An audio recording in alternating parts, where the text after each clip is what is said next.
बच्चों, आज हम क्लास 6 के इंग्लिश मीडियम का 6 चैप्टर लेकर आए हैं जिसका नाम है the justice of the caliph. ठीक है ना, मतलब कैलिफ का न्याय। तो इसमें हमने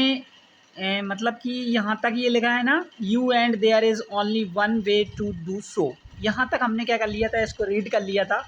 अब यहाँ से क्या करेंगे हम, नेक्स्ट आगे इसको रीड करेंगे। तो आइए स्टार्ट करते हैं हमारा chapter the justice of the caliph. The calling Yusuf in his ear something which none but he could hear and sent him away. फिर क्या होता है, तो वो मतलब कि थोड़ा सा मैं यहाँ पर आपको यहाँ इसका एक्सप्लेनेशन बता देता हूँ कि यहाँ पर एक यूसुफ नाम का एक व्यक्ति रहता है। वो कोर्ट में जाता है और वो अली सैकल की क्या करता है, यहाँ पर उसकी कंप्लेन करता है और इसके बाद फिर राजा उसको बुलाता है। ठीक है ना, तो the calling Yusuf in his ear something, मतलब कि यूसुफ को बुलाया जाता है और उसको कुछ सुनाया जाता है, मतलब in his ear something which none, लेकिन उसको कुछ कोई फ़र्क नहीं पड़ता है, बट ही कुड हियर, वह कुछ नहीं सुनता है, and sent him away, then sent him away, और वह क्या करता है, उसको भेज दिया जाता है। The wood cutter go to the caliph again. ठीक है ना, फिर जो वुड कटर होता है वो अपना मस्तिष्क फिर कैलिफ के आगे झुकाता है, थैंक्ड हिम, उसको धन्यवाद देता है, and came out of the court, और कोर्ट से क्या होता है, चला जाता है, टू हिज अस, उसके गधों के साथ। ठीक है ना, अस मतलब गधे, विच वाज टाइड आउटसाइड, जिनको वो क्या कर देता है, आउटसाइड बांध के मतलब आता है, taking it by the halter he left for home, और मतलब लगाम पकड़ते हुए, उनकी लगाम पकड़ते हुए वह घर की ओर चला जाता है। ठीक है ना, next after a few days he went to Ali Sakal, कुछ दिनों बाद वह फिर अली सैकल के पास जाता है, ग्रीटेड हिम, उस पे ग्रीटेड करता है उससे, us if nothing had happen between them, हमारे साथ कुछ ऐसा नहीं हुआ है, एंड अस्क हिम, और उससे पूछता है कि if he and companion of his from the country might enjoy the skill of his hand. ठीक है ना, अगर वह और उसके एक कंपेनियन का मतलब होता है साथी या सहयोग करने वाले, तो वह उससे या उसके साथियों से क्या करे, मतलब कि एक मतलब कि समझौता करे, जिससे कि वो क्या कर सकें, एंजॉय कर सकें अपने देश में स्किल के साथ, ऑफ हिज हैंड, तो उनके हाथों में क्या होगा, खजाना ही खजाना होगा। ठीक है ना, and the price at which both the jobs were to be done was settle, और जो प्राइज़ वही रखी जाएगी जो पहले सेटल थी, जो पहले प्राइस थी ना, वही क्या की जाएगी, यहाँ पर रखी जाएगी, जो हमने पहले सौदा किया था ना, वही सौदा यहाँ पर सेटल हो जाता है। हैविंग सेव्ड यूसुफ, मतलब कि सेव्ड करते हुए Yusuf had Ali Sakal asked him, मतलब सेविंग करते हुए यूसुफ हैड की अली सैकल उससे पूछता है कि वेयर इज़ कंपेनियन वाज, कि उसके कंपेनियन कहाँ हैं। ठीक है ना, तो he is standing outside said Yusuf, Yusuf कहता है कि वह मतलब कि बाहर खड़े हुए हैं, and he shall come in within a few moment, और वह अभी आता है उनको लेकर। देन ही वेंट आउट, और वह चला जाता है, एंड रिटर्न, और वह लौट कर आता है, leading his ass after him by halter, लगाम लेकर उनको लीड करते हुए आता है, लीड मतलब उनको हाँकते हुए, मतलब कि आफ्टर हिम बाय हल्टार,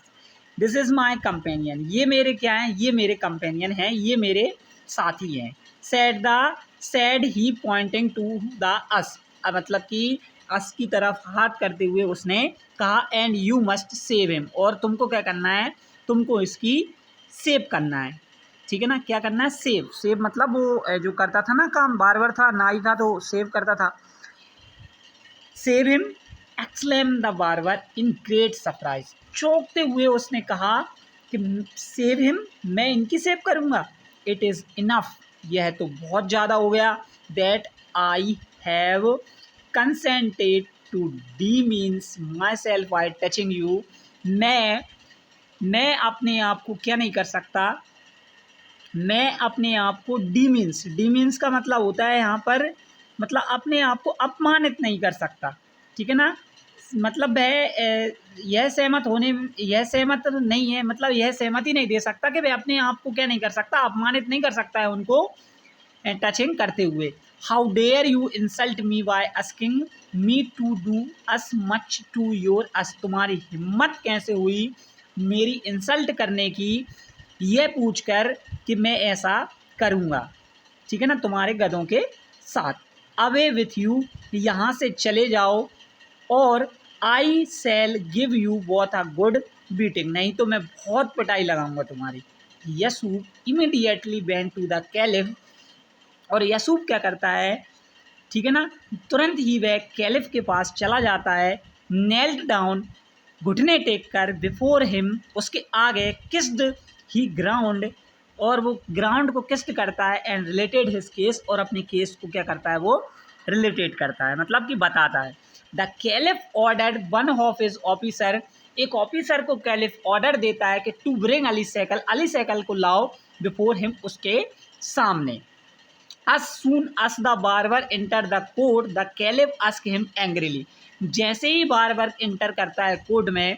तो जो कैलिफ होता है ना, वो उससे गुस्से में पूछता है कि why do you refuse to save this man's companion,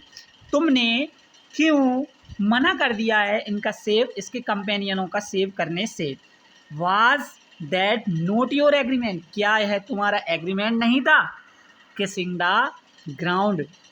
मतलब कि ग्राउंड को चूमते हुए Ali Sakal said, Ali Sakal कहता है, इट इज़ ट्रू, यह सही है, O commander of the faithful, that such was our agreement, यह सही है महाराज, ठीक है ना, फेथफुल मतलब कि दयावान, यह सही है, यही एग्रीमेंट था। But who ever made a companion of an ass before, लेकिन जो कंपेनियन है ना, वो इसके क्या है, एस मतलब गधे हैं। ओ whoever before thought of treating an us like a companion, ये तो तुम्हें सोचना चाहिए था, जब ऐसा व्यवहार करने से पहले,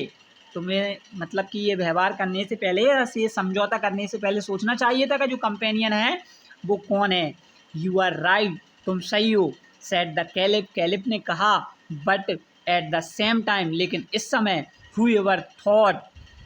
insisting upon a pack saddle being included in Lord of would, ठीक है ना, तो ये तो तुमने मतलब जो एवर थो insisting upon a pack saddle being included in a load of would, load of would करते हुए तुम्हें क्या करना चाहिए था, सोचना चाहिए था, इंसिस्टिंग करना चाहिए था, ठीक है ना। No Ali Sakal, it is the wood cutter's turn now, अब किसकी टर्न है, अब वुड कटर की टर्न है। सेव द अस इमीडिएटली और you shall be sent to jail, यदि तुम इसकी सेव नहीं करोगे तुरंत, तो तुमको कहाँ भेज दिया जाएगा, जेल में डाल दिया जाएगा।